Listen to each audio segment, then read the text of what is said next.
For 70 years, we have helped manage risks and secure the growth of the continent.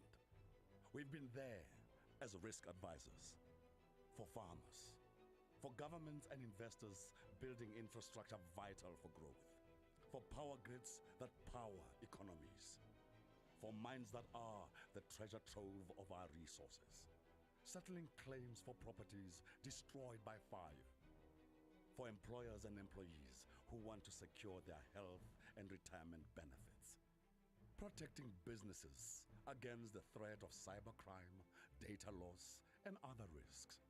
We've been there as risk advisors for all of life's unpredictable moments. Our business stands on 3 pillars: risk, reinsurance, and people. For 70 years, we've been an agile, trusted advisor to clients who want custom and homegrown solutions rather than conventional offerings. Our values are at the heart of our business and our relationships: honesty, expertise, agility, respect, teamwork. We are Aon's trusted global network correspondent in Africa. We are Minet. For every one of the thousands of businesses and people we serve, and for many of life's unpredictable moments, our purpose is clear. We partner with you to secure tomorrow.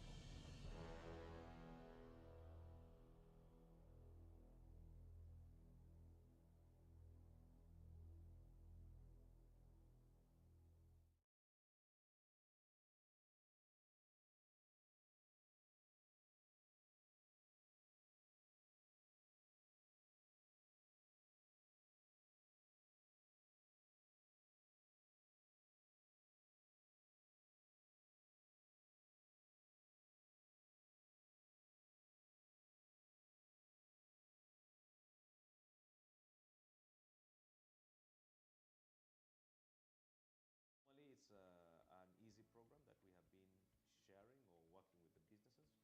Now we are going a step further to have specific programs geared for the oil and gas sector, and this is through our supply development program. What Stambik Incubator is doing in conjunction with UNOC is very, very important.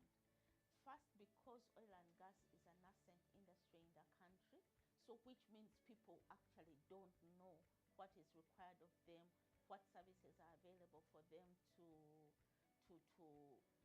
participate in, and more importantly, what are the required standards and the goods and services to supply. So UNOC went into a memorandum of understanding with Stambik Incubator to make sure that actually our suppliers benefit from continuous training to enable them win contracts in the oil and gas sector, and not only to win contracts, but also to understand what is required, what are the standards required of the oil and gas sector, how can they win contracts, how can they improve their business processes to win contracts not only in the oil and gas sector but across board, but also out of this country, how they can participate in oil and gas sectors for other countries that are surrounding us. As you know, Tanzania, Kenya, Rwanda, DRC, Southern Sudan, they all have oil and gas. And so we thought Stambik Incubator could be a very good partner to help us actually achieve that objective of developing oil and gas expertise within the country, but on the supplier side. UNOC does it for our internal staff and other Ugandans. National content basically looks at 2 areas. One of the areas is companies being able to supply goods and services to the oil and gas sector. And the second is having manpower that can be employed by the oil and gas sector. And definitely Stambik is training people, and we believe that most probably from the FID phase, after FID, the development phase, most probably approximately 40% of the value of the contracts will be done by Ugandans, as opposed to the 28 we had when we were in the exploration phase. We have had companies grow, and these are live examples. I'm sure you have stories of people that you find companies that didn't know about oil and gas, they didn't know about the standards, They didn't know about the requirements. They didn't know about anything. They used to hear it as a myth that the oil and gas is for the few, for the rich, for the known, for international companies. We have seen that demystified through the incubator, and companies have been able to participate in tenders, to win some tenders, to train their people to be able to participate in this complicated industry as it seemed then before the incubator. So that's one of them. But also people and companies attaining certification. They have understood the importance of certification, the highly technical demands of the industry, and have chosen the route of certifying their company policies, certifications in HSE, certifications in all other requirements for their businesses and for their products as a result of the knowledge they've picked from the incubator. The authority has been about sectoral linkages, that let's have other sectors fit into the oil and gas sector and not be abandoned. And one of the key sectoral linkages that we've been talking about is the agriculture sectoral linkage. And the incubator has been strong in developing agricultural solutions, providing training towards agriculture and having farmers get ready to participate through their aggregation, through improving of their standards, and that has been key, and we've seen good results there. We are working with them on undertaking other various studies to help us in that sectoral linkage, including housing and others, that we can make sure that the oil industry acts as a catalyst for other sectors to pick up from and be able to expand and grow, feeding off the oil and gas industry. If we can do this amazingly well, I think we can see more local businesses participating in the oil and gas sector. And that is, of course, supporting the whole premise around local content.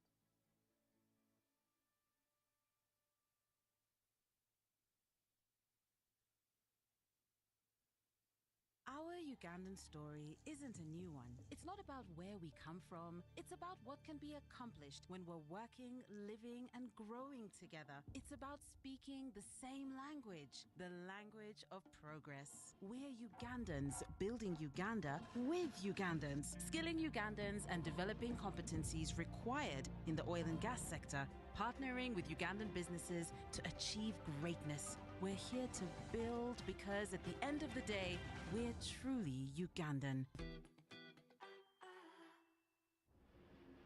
Angela? Yes, mommy. What did you wish for? I want to be a pilot. Want you to fly so high in the sky. And when shall we make her have more realistic dreams? We don't kill dreams, we build on them. 'Cause you're a star. Dreams come true.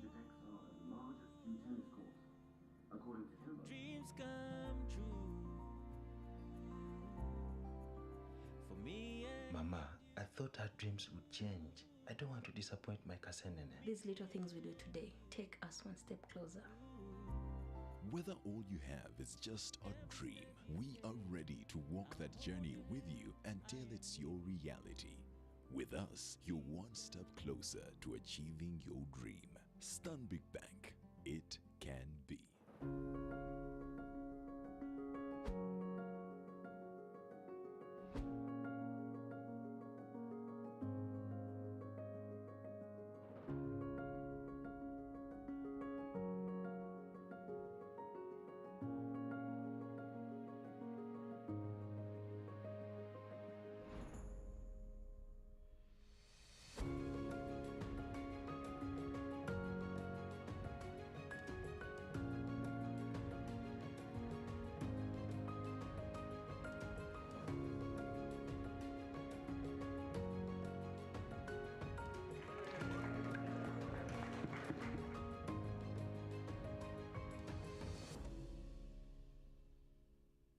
Good morning.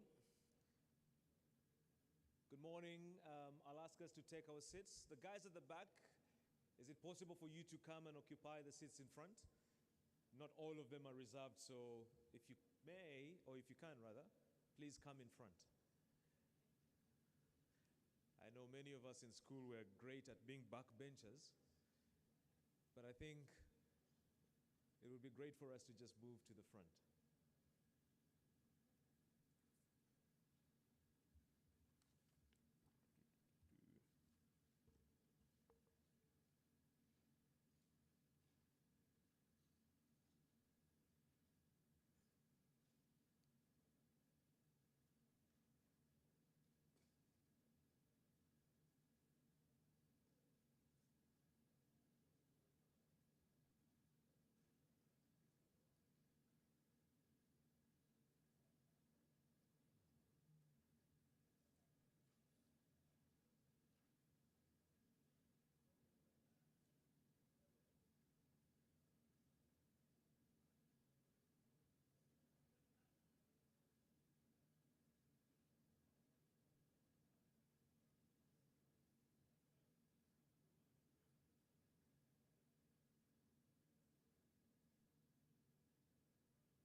All right, so good morning and welcome to day 2 of the UCMP 8th Annual Oil and Gas Convention.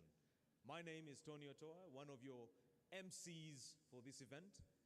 And again, I want to thank you all for coming early for day 2, which is going to be our final day, a day that is going to be super loaded and very interesting for you, the local businesses. Just a recap of yesterday, we had an opening session, and then of course a session on post-FID, an update on Tilenga, Kingfisher, ECOP, and of course the Kabale Industrial Park and Refinery.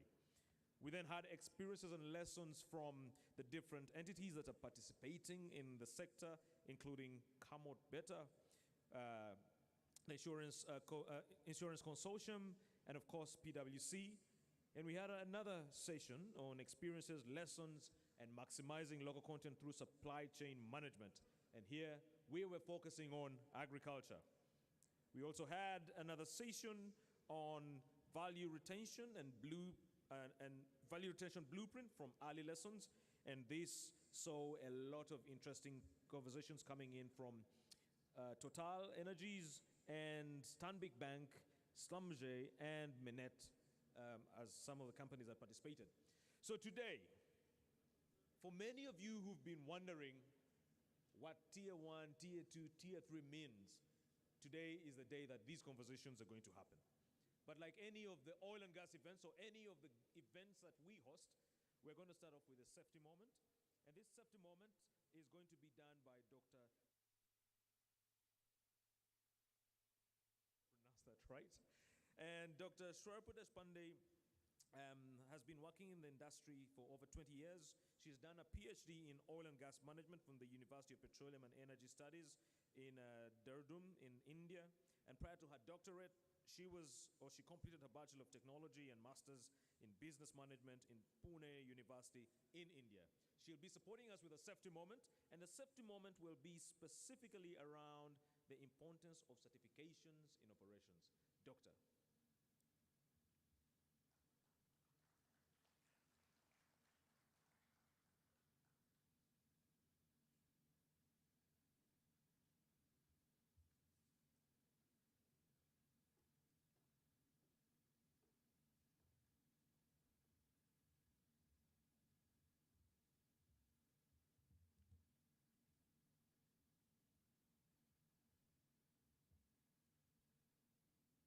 Hello, good morning to all the delegates and the participants.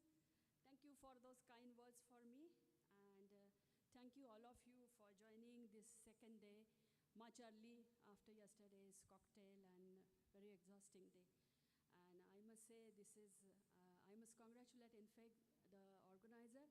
Nowadays having such kind of physical meetings and cocktail is really precious. So good to be here. Now, we know that safety is really very precious or at the topmost when we talk of oil and gas. So let me start the session with a safety moment. So, yeah.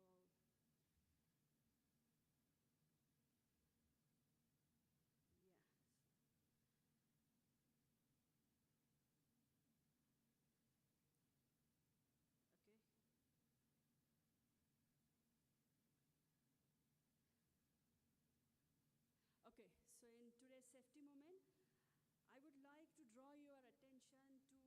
commonly experienced but often neglected subject, which is stress and anxiety at workplace. So stress has become so much part of our daily routine that probably we do not see this as a concern or issue or a problem. But then this is very important to know that is stress or anxiety causing harm. So let me just try to take you to the basic thing. I think, yeah, it's again difficult for me to read from there. Let me open my mobile. Yeah, so what causes stress? So stress at work often caused by either a fear of being laid off, more overtime due to staff cutbacks, pressure to meet rising expectations, and many times no job satisfaction. And what are the anxieties? So the main culprit of work-related anxieties are stiff deadline, strain interpersonal relations, staff management, and rising issues and problems. How do I know that I'm going through such kind of stress and anxiety? So just take always quick 2 minutes look into the trouble which you are having. Ask yourself, are you feeling irritable, depressed? Are you having kind of apathy or loss of interest? Or maybe there are something which is affecting your health like headache, muscle tensions, many times excessive fatigue, problem in sleeping, social withdrawal, stomach problems, and all these kinds of issues are leading to mention that you are going through stress and anxiety. Do you think that this stress and anxiety, it is okay to live with it? Or what it can affect slowly? So you know it is important to maintain your physical and mental well-being, especially at work. Otherwise, this can lead to many serious direct or indirect implications like under stress, you may tend to happen serious accident. Sometimes there will be a lot of physical trouble happening or emotional outbreak. And still if not paid attention, so it can lead to phobias, hypochondriac anxieties, or excessive fear of inadequacy. So in short, do not live under stress or anxiety. What few things you can do to lower your stress level at work and in fact even outside your work. So at work, generally try to educate yourself. So these 2 minutes things, are you going through the stress? Practice time management, this has always helped.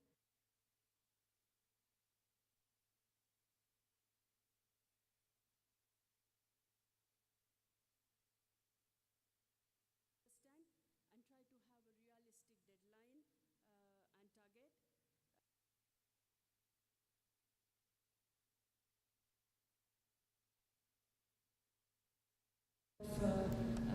Issues you are facing, set boundaries, and most important, take frequent breaks.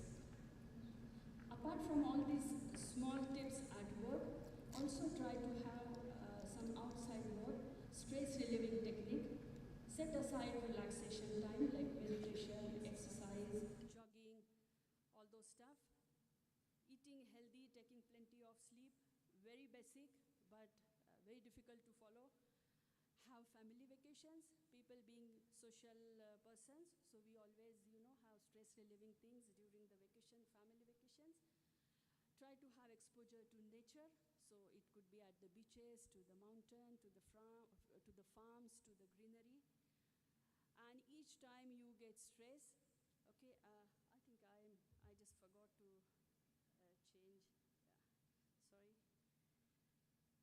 Yeah, so with all these tips, and lastly, whenever you are under stress, just try to follow simple motto, Hakuna Matata. So no worries, and just relive with your stress. So with this safety moment or these safety tips, so let me just give quick glance at what are the importance of certification and where these apply.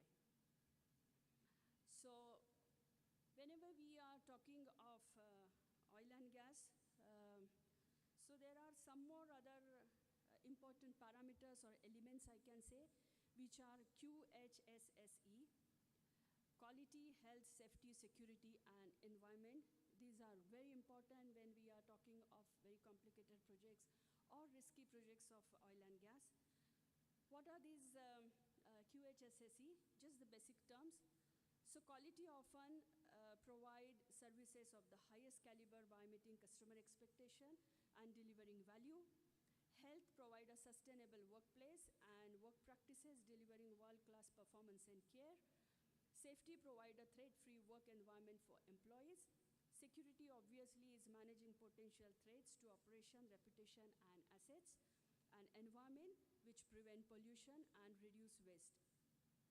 So when we are talking of oil and gas project, as mentioned, oil and gas projects are always ranked among the most hazardous of business sectors, and it has potential for major accident-prone events. So oil and gas projects being incredibly complicated and inherently dangerous. So if stringent measures are not applied right from the beginning, the likelihood of rise to health and the environment risk grows exponentially. Hence, these parameters which we are talking QHSSE elements are very significant, with safety at the topmost and rest all element revolving and relying on it. So how do we measure this QHSSE? Yesterday, fortunately, we had one of our panelists, and the panelist has explained elaborately how these standards and specifications are important. And it is very good that within Uganda regulatory authorities and bodies, they already started implementing local regulations. So no need to reinvent wheels, and whatever international best practices, international standards and specification, just trying to adapt to the local industry here. And we have this set of all these benchmarks already with us. So this will have many best practices, standards and specification which will comply for QHSSE. So what is this certification? So this certification is nothing but ensuring that you and your projects are complying for this. So there can be variety of certification. So either it could be system-related certification, it can be certification of the personnel who will be deployed in the projects and for critical functions, or it could be for the entire project certification. So depending on that, here is some of the list. So this is the last slide, so I have a short span, so I will just glance through. So there are various types of certifications, and fortunately, Bureau Veritas in Uganda is capable of providing all these kinds of certification. So this can be ISO 9001 certification for quality management programs to improve efficiency and increase customer satisfaction.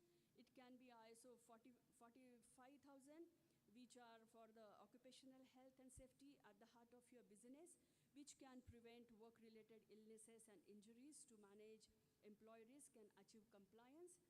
It can have ISO 14001 certification, which demonstrates your environmental consideration and commitment to customers, employees, and other stakeholders. In fact, there are food safety certification, and which can help you in controlling food safety hazards, and just to ensure that the food you are consuming is safe. For oil and gas related, there is one specific certification, which is ISO 29001. And that provides continual improvement, emphasizing defect prevention and the reduction of variation and waste in the supply chain for petroleum, petrochemical, and natural gas industries. Apart from that, there are some other certifications like, as the operations are moving on, so you need to ensure that the energy used is efficient and there is no wastage. So energy management certification ISO 50001. There are other aspects like social accountability, SA 8000. So these help to develop, maintain, and apply socially acceptable practices in the workplace. So this can be ethical practices. There can be gender inclusion.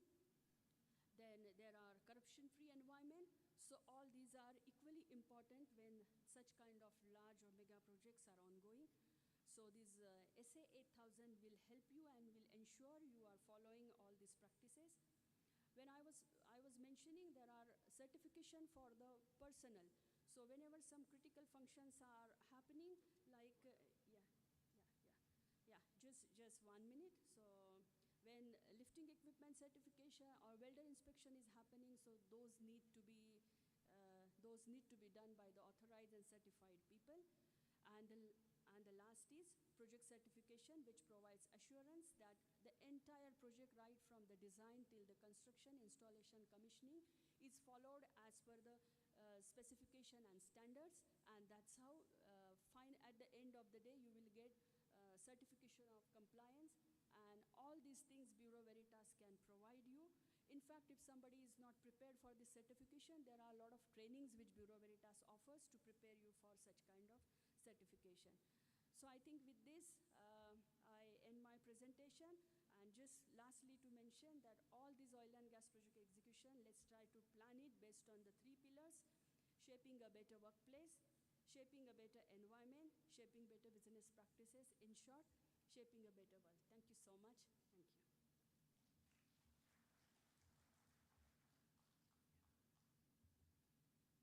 Okay, thank you very much, Doctor. I think we all need to take heed of the first slides, which were very important about stress. And I hope that today we are going to leave here less stressed about how to manage our businesses, how to run them efficiently, but also we hope that the presenters who are going to come here are going to give we the MCs less stress when it comes to time management. So I want to thank you again for coming to the second day of the Oil and Gas Convention. Now, yesterday we were told by a gentleman who shares the same name as myself, Mr. Anthony Kituka, that he was simply being a John Baptist. And when he said he was simply being a John Baptist, I thought about how many sermons we had listened to in the day, with another one coming from JB at Unok.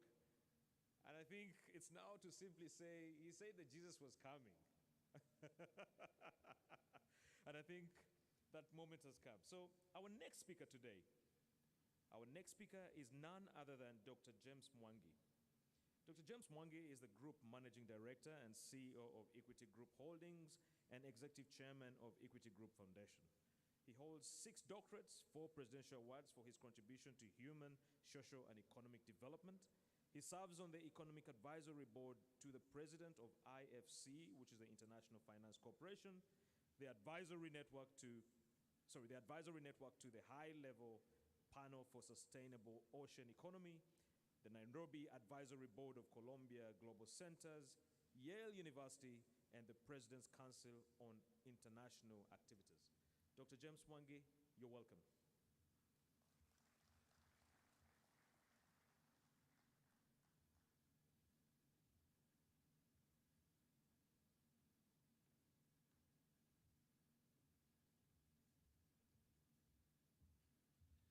Thank you very much. From the onset, let me associate myself with the great work that has been done by the organizers of this convention. It's really great to have been put together. And specifically, I want to register my appreciation for the invitation. With us, a colleague, the CEO of UNOC, and the other partners. Once again, on behalf of all of us you have invited, we are very, very grateful. I know I've just been given 30 minutes, so allow me to cut short and straight to the issue that I've been given an opportunity to talk about, the regional outlook. And the regional outlook, the region we are talking about is the East African community. That's how I've interpreted. But I will extend a little bit because of the DRC and say it's East and Central Africa, and to a great extent appreciate that Tanzania and DRC are in SADC. So there's an element of East and Central and Southern African as part of the conversation when we talk about our region. The influence, the impact of that overlap of the two communities will continue to be felt. But let's contextualize this regional outlook. we are really doing a scan of this outlook at a time we are just beginning to recover, I hope, from a major multi-crisis, the COVID crisis, which started as a health pandemic, quickly became a social challenge, and eventually ended up becoming an economic crisis. And we saw almost what happened to the global economy, a 1 in 100 years shock. That's the context that's under which we really are scanning the outlook. But we also come closer the current situation of Russia and Ukraine and its impact on the global economy. So those two, I would say, they are the externalities, the shocks that we have to accept and acknowledge that they will have the biggest impact on whatever outlook. But if we single one or two things that will be really significant forces, the first one is disruption of global supply chains. The COVID phenomenon, if there is one thing it did, was to disrupt the order as we knew it. And so we have to ask ourselves, what will be the impact of global supply chains to the East and Central Africa region? That will be really, really a central question that will shape the outlook of our region. The second one is the elevated awareness and consciousness of humanity and the world that we had a built and sustainable world. Everybody understands that the worst of the world was exposed by COVID. And that is why it became quickly a multi-crisis, simply because from many aspects, there was too much exclusion, there was too much inequality, there was structural weaknesses, and that's why the world could not respond as effectively as people could have expected. And that's why the shock had such a significant impact. It exploited the structural weaknesses that existed. And the question is, now that the world is aware and conscious and realized what a pandemic can do, at a time the world is debating climate change, how will the world react to that awareness, that elevated consciousness? And that response, again, will shape the outlook of our region significantly. And the third force is geopolitics. Looks like we are enjoying, or we are going through, a very heightened geopolitical debates, whether it's between the West and the East, and specifically between US and China, that sort of the competitiveness, if we want to be very diplomatic and polite, we can call it the competitiveness between economies that are increasingly becoming aware that the influence of the world may not for long respect the 1945 agreements. China increasingly is sizing the US economy. What does that, and the reaction of the US to that threat of a potential China becoming bigger than the US in not the too far distant future. What does that mean to the global economic order? What realignment most likely will happen? Are we almost going back, for lack of a better comparison, to the Cold War era? And that introduces the fourth factor, the Russia-Ukraine disruption, and almost the unanimous global response to Russia. To what extent will Russia be crippled? And what will be that crippling mean to the world? At the moment, we have seen it. I think oil prices, CEO, are up 35%. Wheat, a major commodity for those countries, up 40%. We have seen the sanctions limited because of Europe's dependence on Russian gas. And you start seeing the challenge. So those are the four major forces that we have to contextualize and ask ourselves what will be the impact. But let's come home to the region.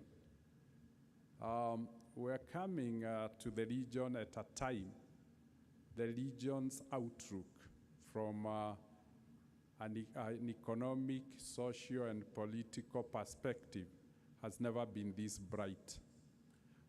The move we have seen in the last 5 years in DRC gives hope that there may be a way out of the situation DRC has been for 60 odd years.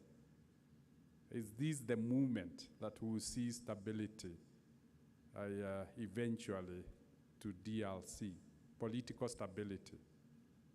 Will this be the movement of peace and lasting peace in DRC? What will be the implication of DRC joining the East African community and almost doubling the population of East African community? What does that mean? The second one is the significant investment we have seen in infrastructure in the East African community, and specifically Kenya, Uganda, and Tanzania. Those countries have more than ever in their history focused on infrastructure. Whether it is the standard gauge railway lines in Kenya, whether it's the electrical rails in Tanzania, whether it's the massive road infrastructure, ports, airports in Kenya, whether it's the significant road infrastructure, energy infrastructure in the region. And that massive investment, will it be made use of? And what will be the implication to the cost of doing business and ease of doing business in the region arising out of that? How attractive will the region become because of this massive investment? That is a huge issue one would really need to look into.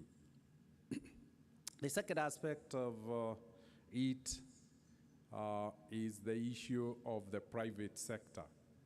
For once, we are seeing regional or private sector as opposed to national companies. We're now seeing regional companies in 8 countries within the region, bringing it, integrating that significantly. What will be the implication? The second aspect is the private sector is significantly becoming bigger and bigger by the day.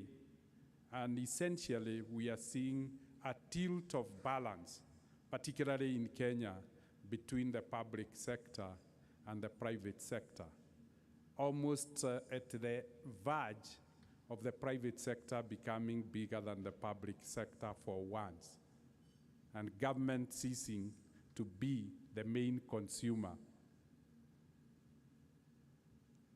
The rising level of education and wellness. 20 years ago, life expectancy in Kenya was 43. We are now at 66. The demographics, just bear in mind the demographics. And demographics in perspective of health, education, and human capacity. Call it a Human Development Index. The people we had in the region 20 years ago are very different from the population we have. What will be the implication of a fairly educated population? A deep dive on the demographics also brings out the issue of age. A mean age of 18 years in the entire region. What does that mean? What it means, 18 years, is a population born and brought up in Kenya when Kenya had declared free primary education. So access to education is almost 100% for that generation. And that is a generation that is also technology savvy. It's a generation that has no hold-ups of what one would call legacies. They are born and brought up in a digital era. So it's a very uniform sort of demographic component. What does that mean to the East African region? And then the tailwind. We are very lucky within the community. We have the East African community, cross-border trade, cross-border movement of people, goods, and services. Yes, there are still barriers that we need to overcome, but there is a tailwind now of the African Continental Free Trade Area. What does that mean to a region that is experienced from an East African community or a SADC trading bloc?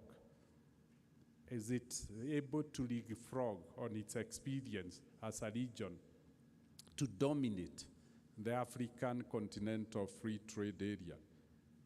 No other region in Africa is advanced in level of integration as the East African community.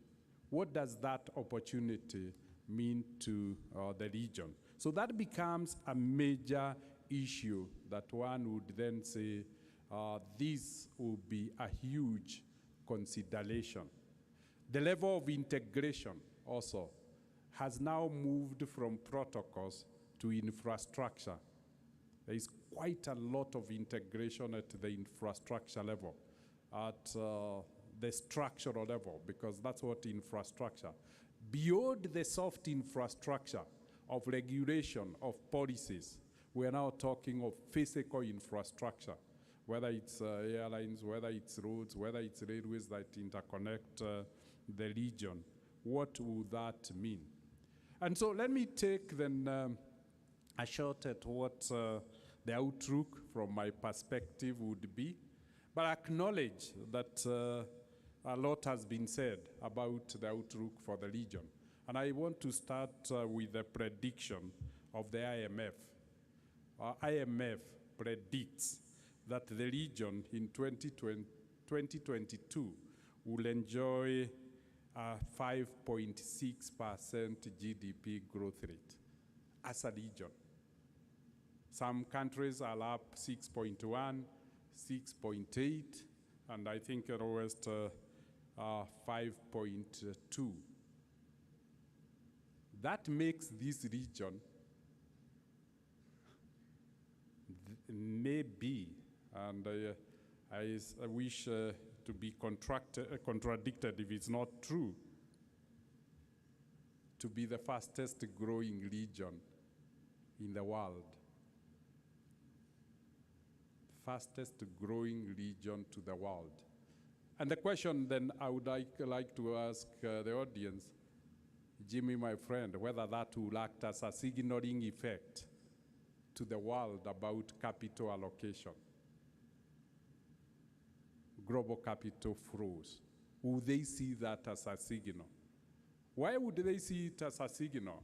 Because that would be a 300 million market growing at 5.6%. And if you look at the projection up to 2025, they anticipate the average will go all the way to 6.4. Such an accelerated growth rate of a 300 million market, what does it mean to consumption? And what does it mean then as a market? Was that market sufficiently attractive? And particularly a market of a population whose mean age is 18. So you look at it both from consumption and how long that consumption can take, and then enhanced perpetual growth. That to me gives me hope that the prospects and outlook for the region is bright. But then we can ask ourselves, can that brightness be sustained?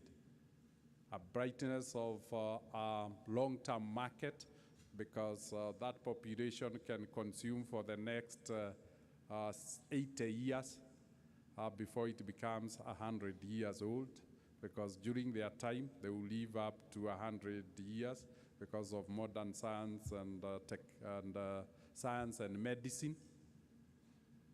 So you get a customer hooked and continue to consume. The prediction is that then with 5.6, the economy's Brent will be doubling every 6 years. At that rate, the population, the economies will be doubling in size. What does that mean?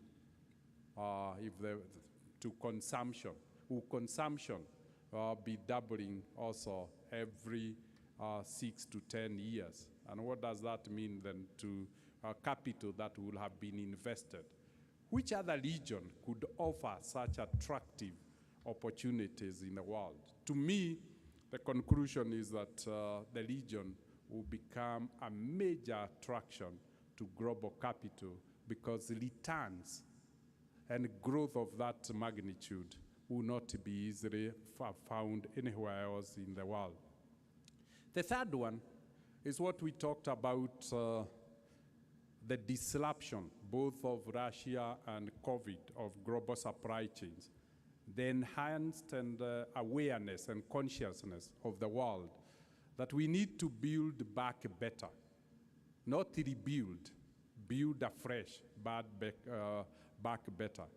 And then the question is, why go to legacy systems when you can have a plain white canvas, which Africa offers, because it has no legacy. If it's manufacturing, whether it's investment, it's green fields. They are all green fields. So you could see the competitiveness of the region because you are not tied by anything. The only caution and constraint, will the governments be proactive in building the policies, the incentive schemes that will allow Africa to be that white canvas that would save the world from rebuilding to building afresh with no legacy systems and with the right environment where, for instance, pollution will be dealt with in advance from a policy perspective. The fourth consideration would be the readiness of the East African region in terms of infrastructure. We talked about people like exploiting infrastructure that has lower capacity of utilization, because then they can see congestion on the infrastructure will take a long time For Kenya to fully utilize the standard gauge railway line capability, or Tanzania, the electrical railways, it will take maybe 30, 40 years to fully utilize and sweat that investment to optimal capacity. So people seize the headroom. They can see the headroom. There will be no constraints for a long time. Will that also be a major consideration? The only question is, are we packaging and advertising our countries and the region well? Are we packaging it well so that everybody can see? Another major significant contributor will be the region becoming a resource, a heavy resource region. We are in Uganda and we are talking about oil and gas. What will be the implication of such a resource to the region? And particularly if we pull through a refinery in Uganda, what will be the real implication? What about when you consider South Sudan has oil, Kenya has oil, DRC has oil, Tanzania has gas, Rwanda has gas in Kivu. What about if you then consider gas in Mozambique? What will be the implication of such huge, huge region? Are we becoming the new Middle East in terms of oil and gas? And if we look back to what oil and gas has done to Middle East, can we pull a similar experience? And particularly on Hittite, everybody is clever. Can we learn from their experience and shape our trajectory better? Can we learn lessons from Norway, how they have used oil for posterity? Those are central questions one needs to really answer. Can we diversify our economies on the back of resources? And what will be the implication? I think that argument becomes even more compelling when you look at the role and place of DRC. There are three major resources the world requires, which are significantly almost a preserve of DRC. And the question is, at a time when the world is very conscious of about environment, climate change, and is moving towards restoring and stopping deterioration of the environment, and DRC resources, particularly cobalt, lithium, and copper, seems to be the anchor products at the moment that could help the world save itself. And we have seen the prices of those commodities are at a record high, an all-time high. What will happen to the prices of commodities that have tripled in under 2 years? And what will happen to that revenue? How will we use it? If it is sustained for 30 years, because the resources, the reserves can sustain the world maybe for 20, 30, 50 years, what would be such a phenomenon together with oil in the region mean? So to me, then, when I consider all those factors, huge factors, I see in the medium term the integration of DRC to nearly 300 million people, a 240 billion economic bloc in terms of size of the economy. We are very, very well positioned to take a very progressive trajectory that will be the envy of most capital around the world, and there is a possibility that capital will quickly relocate to the East African region. And if it relocates to the region, what will we see? Will we see petrochemical industries falling oil? Will we see things like fertilizers becoming a major produce of the region? Are we seeing an opportunity maybe to replace most of the broken, disrupted global supply chains? Are we, the region, to fill that void that has been left behind? The question is, what decisions shall we make?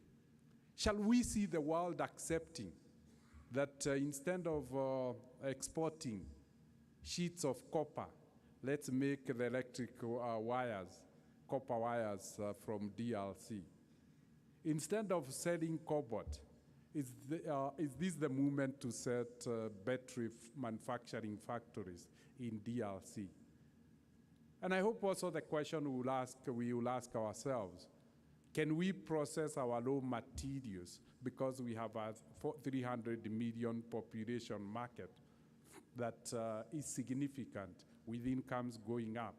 And instead of sending our tea and coffee to come back as in sachets, we send our tea and coffee in 50 kilogram bags, and it comes into 10-gram sachets. Can we do that? And I always get perplexed. I was born to see my grandmother making porridge for the family by processing millet, processing maize or corn as a product, a final product from her farm. But today we seem to have lost that full capability to manufacture anything or to add any value. With a grinding stone, my grandmother could process flour out of millet, maize, and the family was almost self-sufficient. Is this an opportunity for our region to run and process whatever we produce, consume what we produce, as opposed to selling raw material? That is a central question to me. Then when I put all these perspectives, the opportunities created by disruptions, the alignment globally, the void that is being left by Russia, Ukraine, the challenge of the alignment because of the tension between the East and the West, I see Africa, and particularly East Africa, because of its attractiveness of rapid growth, infrastructure, a big population block, a big economy, as an opportunity for us to rise. And then the question is, what are we doing about it? And so I want to leave you with a challenge. What are we going to do? If this is the opportunity, as a generation, is it then our responsibility to close the opportunity, crystallize the industrialization of the African continent, and particularly our region? Will we miss this opportunity as a generation? Our people have been brought together as one people, one Africa, by the African Continental Free Trade Area. The global capital is willing to flow. The infrastructure is in place. What is really required is leadership. Can we study, understand, and learn this phenomenon, and then provide the leadership that is required? My focus is then it will happen if we as a generation do what needs to be done. As Equity Group, we have chosen to do what we need to do. We recognize we are the largest company in that block in terms of assets. we report in Kenya shillings, so let me give you the figures in Kenya shillings. 1.3 trillion Kenya shillings. That's equivalent to about 12.5 or thereabout billion US dollars. And we have started realizing we must exercise leadership. We are not going to have excuses. We are not going to pretend it's not our responsibility. So what have we come up with? And I allow you to be skeptical. We have come with what we are calling the African Recovery and Resilience Plan. Because what does Africa require? To recover and to be resilient, and then grow from a resilient platform. We have set aside 6 billion US dollars, or 800 billion Kenya shillings, and said, we'll seed this, but we'll give this money to the private sector to execute in the region. Fortunately enough, we have presented that plan to a number of people. We felt we could not do this on our own. So the first people to present to were the governments of the region. They have all signed up. Then we presented to the UN and said, UN, you have resident representatives in every country. You have 30 agents in each country within the bloc. Do you want to be part of this? They have signed up. We have gone to the Commonwealth and said, you are having a meeting in Rwanda in June. Can you make the plan, the African Recovery and Resilience Plan, part of your agenda? They have signed up. It will now be part of the agenda. We've gone to development banks and said, $6 billion is just a drop in the ocean in the transformation of Africa. Do you want to go this journey with us? The Bretton Woods institutions, IFC, World Bank, IMF have said, we'll work with you. Africa Development Bank has said, we'll be ahead of you. We'll not work with you, we'll work with our capability above you.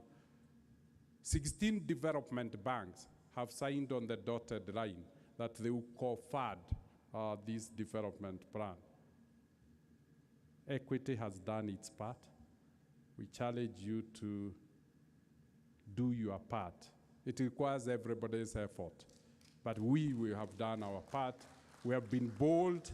We are not scared or shy of being loved on because of our boldness and courage, but we are saying the opportunity has come to our generation. As I close, let me say, money was not enough. We felt that it was leadership that was most essential. We scanned and saw our sons and daughters were all over in the world driving the global economy.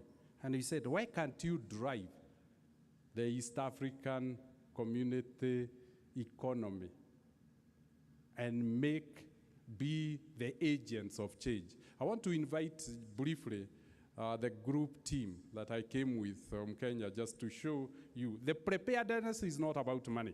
It's the people aspect. It's the leadership that is required. Guys, why don't you come forward? Brent, why are you not coming forward quickly? Yeah, why are you looking at each other? If you know, you came with me from Nairobi. Now, this is just about a sample of the people I came with from Nairobi and said, we'll disrupt Africa, we'll be the champions of change. Let me start with Brent Malhai. Brent Malhai is not from the bloc, he's from Philippines. I found him in JP Morgan, one of the brightest people I've ever met, and challenged me intellectually. And I said, why don't you come and be our group director of strategy for the African Marshall Plan? We are not doing it for the first time. I'm grateful Brent has been the chief architect of that plan. The other one is also not, as you can see from our block, Joy Benedicto is American. She was the vice president of CNN for 15 years. Before that, she was the managing director of Jimmy Carter Foundation and served in President Clinton's administration. I asked Joy, can you come? You created a brand of Africa when you were in CNN. Why don't you come, we reverse the brand that Africa enjoys? We must communicate. But we are not communicating to ourselves. We are communicating to the world. We have no time to learn. People have learned. So Joy is our group director of communication, and she's the one taking the message of Africa, helping us to invite. Then Sam. We lost Sam to London many years ago, where he was a director of Barclays Bank. Then he was taken to Dubai to manage the entire Africa and Middle East. Some of you have worked with him. Before that, he had worked with Standard Chartered. We asked him, why don't you come back home and help us manage the entire risk of this program? And Sam has agreed to be our chief risk officer for this project. The other one is Kennedy. We lost Kennedy to South Africa many years ago, and he was the African director of ABSA, trade finance for the entire African continent. We told him what really needs to be fast-tracked is trade between ourselves. And fortunately, he accepted to come. We needed to understand oil and gas. Shah was, those who know, was Talos, ESG director in London, the global chief of ESG. We said, we are going to Uganda where there is oil, Tanzania has gas. Why don't you come and teach us? And we ensure we do it right. She was very kind to come back home. There is we have lost our friend Emmanuel. Emmanuel is Ghanaian. We borrowed him from Saudi Arabia. Saudi Arabia is the largest producer of oil in the world. And we said, you are the global director of credit for the largest Islamic bank on earth. Why don't you come back home and help us give out credit? And then eventually, we asked a medical doctor, Dr. John, to forget about small things of curation and said, let's prevent. And amazingly, 2 years, you have been with us 2 years? 2 years this June. She came, we told her the biggest problem of our own book is when a family member of a household that has borrowed falls sick. They always default. How can we deal with this? She said, but you can take a health insurance policy for all your borrowers. We did. But the supply side collapsed. We said, you advised us well about the demand, but we need supply. So we challenged her to set equity bank health clinics. This is a bank with health centers. In 2 years, she has 56 health centers. And last year, the clinics, so 701,000 patients. This year, she has a target of putting up 250 health centers. Between them, the target is they should see 2.4 million patients during the year. Now, that is the thinking. I think there is also Christine Brown. We got Christine Brown from the World Bank. She was a structural legal mind. And we said, there are deals here to be structured in Uganda, in Kenya, in DRC. Come and help us structure the deals. Jimmy, this is the team we are giving UNOC and say, let the Ugandan oil happen. We have brought them back home. We also have John, who was lost to Barclays Capital in London for 12 years. We asked him to come back and help also help structure investment opportunities. With those many, many remarks, I want to say the future or the outlook for our East African community looks very, very bright. But the question is, how do we convert outlook into reality? It will take leadership. It will take humility to understand none of us on our own can do it. And all of us must feel secure and confident to surround ourselves with the people who have been in countries, in regions where it has been done. We have no time to run and make mistakes. The wheel has been invented.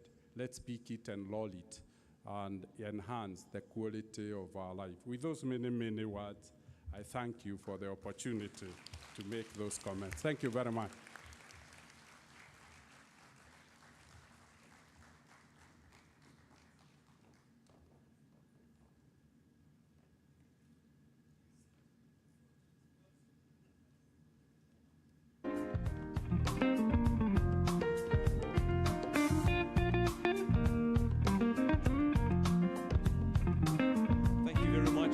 Mwangi. I think the key takeaways from there is leadership, leadership, leadership. And we have all seen a great outlook for Africa, especially East Africa, our large populations, urbanization, and of course, the whole conversation around the implications for this oil and gas story. And again, avoiding the Dutch disease.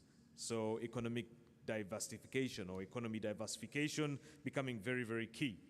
And of course, efficient utilization of our resources, because as you know, we're a very resourceful continent, but how these resources are utilized is another story. So again, all of this lies and falls back on one critical thing, which is leadership. And thank you very much for that.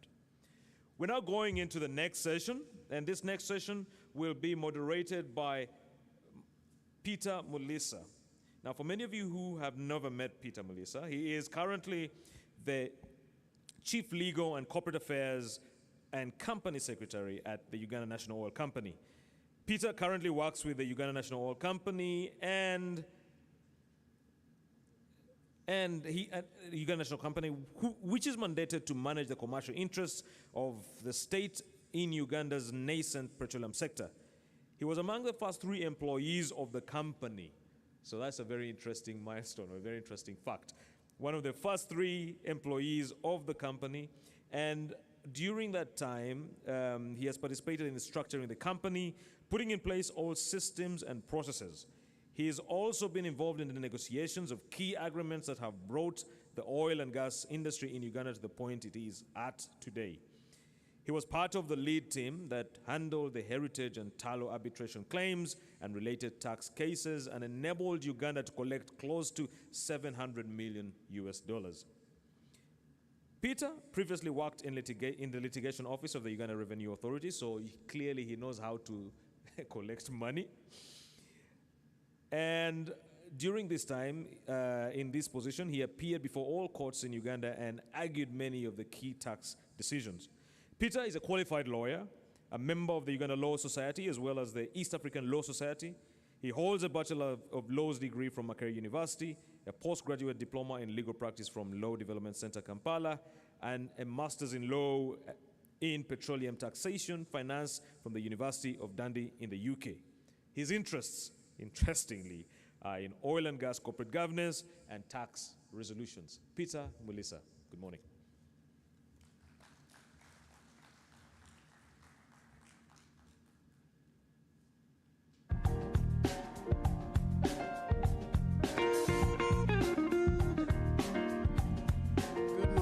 Ladies and gentlemen, thank you, Tony, for a very generous introduction.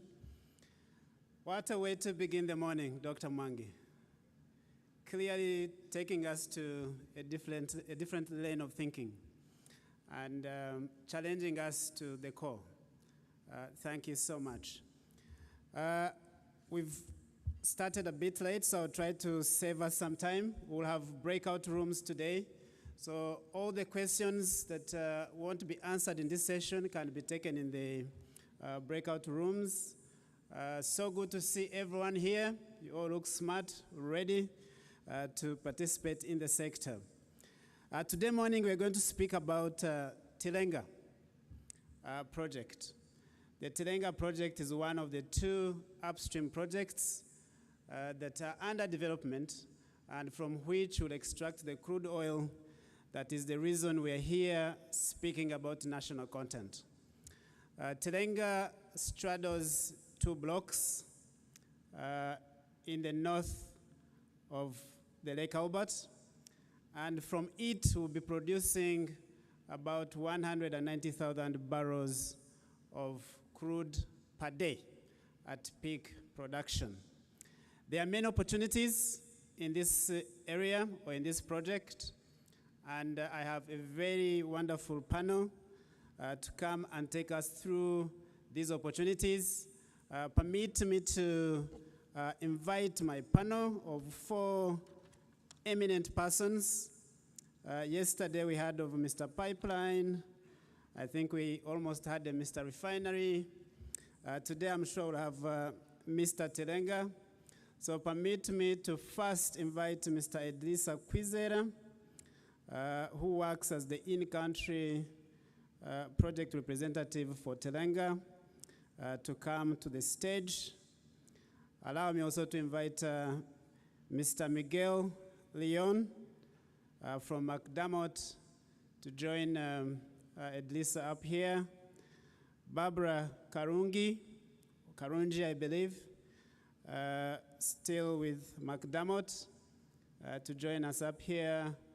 And Mr. Chi Luan, if you could join us as well from Sinopec.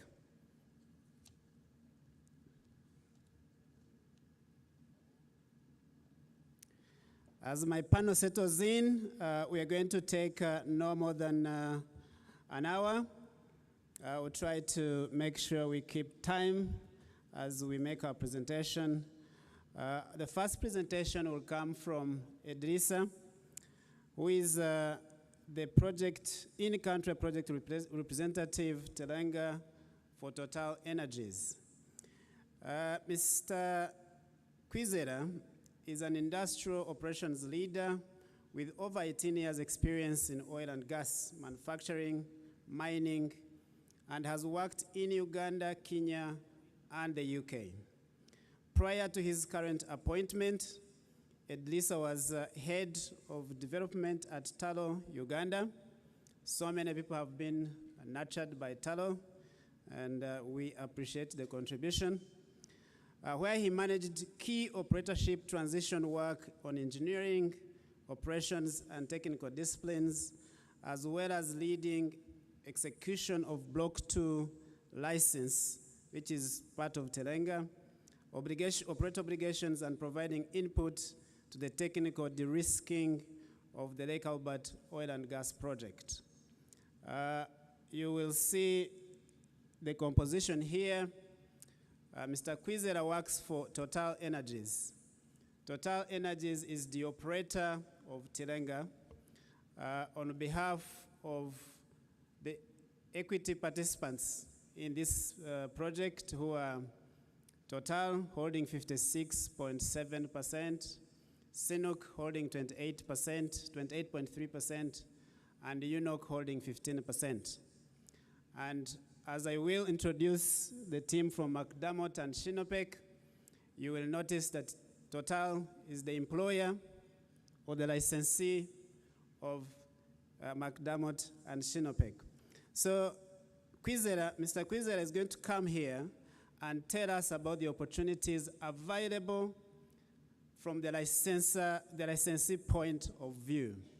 And thereafter, we'll have McDermott and Sinopec tell us about opportunities from the EPC or Tier 1 contractor point of view, and I've asked them to highlight those opportunities that are available so that we can prepare and plan to take those opportunities. Kindly allow me and welcome with me Mr. Kwizera to make his presentation. Thank you. Mr. Kwizera.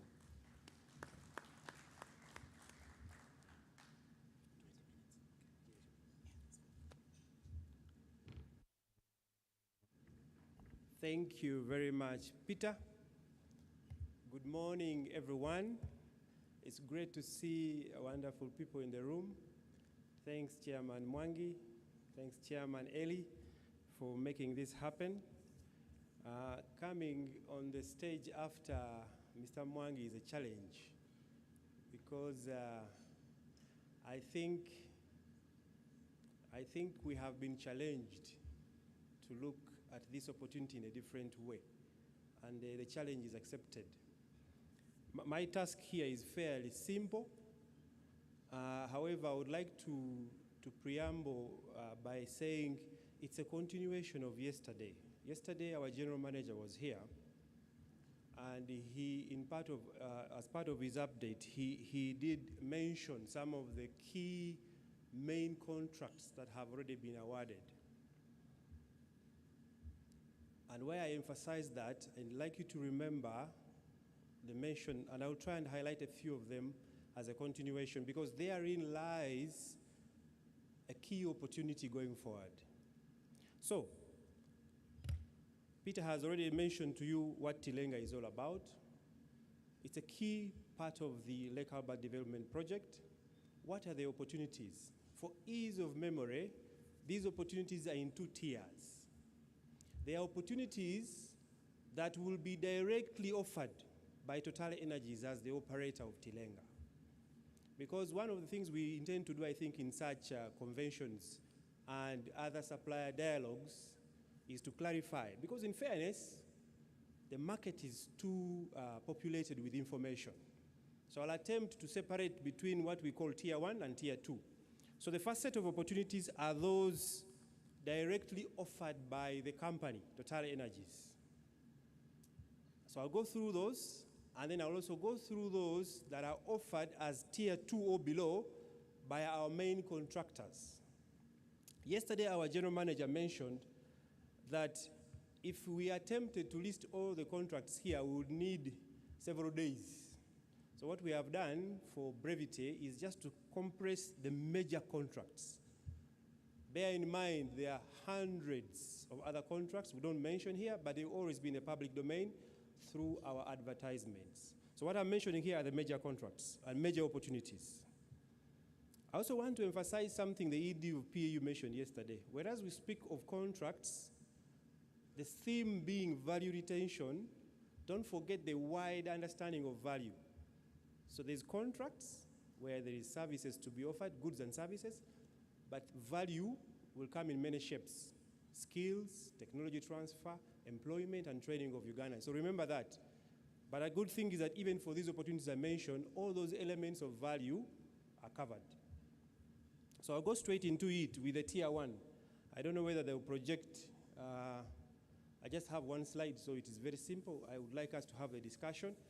And as you have seen the panel, we will hear more from our Tier 1 major contractor, McDermott and Sinopec, now and also during the breakout sessions. So if they can project so that people can even take note, and I'll talk through them. The first opportunity coming up directly by the company is under the enabling infrastructure. So as part of site preparation, we have what we call enabling infrastructure.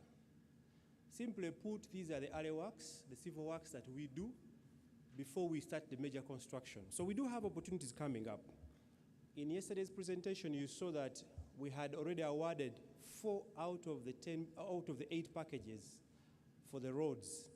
So there are 4 more packages that are currently in the market. These are civil works, and I'm glad to report that these shall be done by Ugandan companies, exclusively by Ugandan companies, civil works. So 4 packages. I don't want to bore you with the layout of our area, but these are roads that will be constructed to facilitate. Thank you. These are the roads that will be, so that's the first element of enabling infrastructure. These are the roads that will be